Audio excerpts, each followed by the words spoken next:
Magsasagawa ng ground deformation survey ang Philippine Institute of Volcanology and Seismology sa palibot ng Bulkang Mayon para tignan kung may pamamaga pa rin ang palibot nito.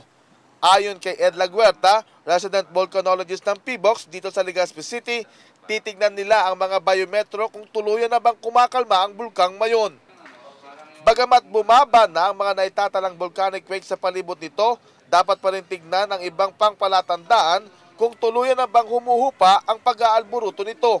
Sa ngayon, dahil dun sa level ng aras ng Mayon, inaano namin na konting ingat pa rin. Kailangan mapagmatsyag, lalo na itong dito sa may southeast side ng Mayon, na kung saan nandito yung napakalaking deposito ng lava flow na sa may paanan nito, ang taas na bahagi nito, mayroon pa rin mga unstable na mga blocks dyan na pwedeng madetach at gumulong pababa na medyo delikado pa rin. Bukod sa ground deformation survey, magsasagawa din ng aerial survey ang PBOX para tingnan ang bunganga ng bulkan. Kasama rin sa pag-aaralan ng emission nito. So kasama din yun sa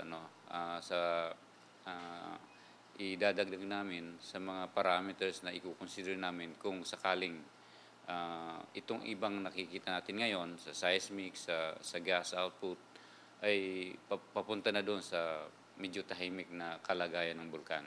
Kung magpapakita ng senyales na humuhupa na ito, posible nang ibaba sa alert level 2 ang alerto ng Bulkang Mayon sa mga susunod na araw. Kung makikita natin yon, then sa darating na araw, hindi na magtatagal, pwede natin ibaba. Magiging yung pagbaba ng alert. Kasi yun yung mga basihan lang kung patuloy na pagbaba. Kasi yung level 2, ibig sabihin medyo elevated pa rin yung unrest. Kasama si cameraman Gaylord Medinilla at Ador Libuon mula sa Legazpi City. Ako si Dave Yabanes Jr. Nagbabalita Express